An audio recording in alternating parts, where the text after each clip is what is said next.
ram kho har ra ya lung mai fa ten bel tu han zong vela nun ring lệ chol na mo tin an bel sum lệ pai o hau sak na ke chu Calvary cross trao ka thua mani chu chu ka lim le ka lom na bel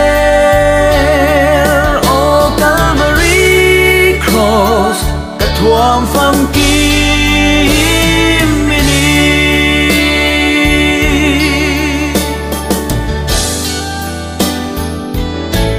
in ro pui le moi lir thei chitin rang ka dar tui sil puan tha in belin phua khom thon thu le ri moi tin re thamon tu ra an thua mani ke chu Calvary cross trao ka thua mani chu chu ka lim le ka lom na bel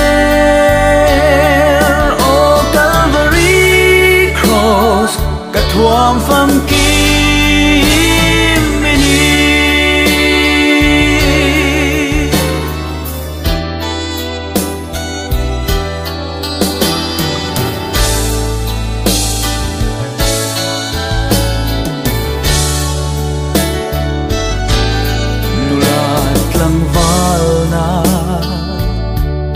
zuhun lim na then khát tên chol na na an thua mani then khát tên fin le zir san na te katan zong o cross eng kim mini chu Calvary cross trao ka thua mani chu chu ka lim le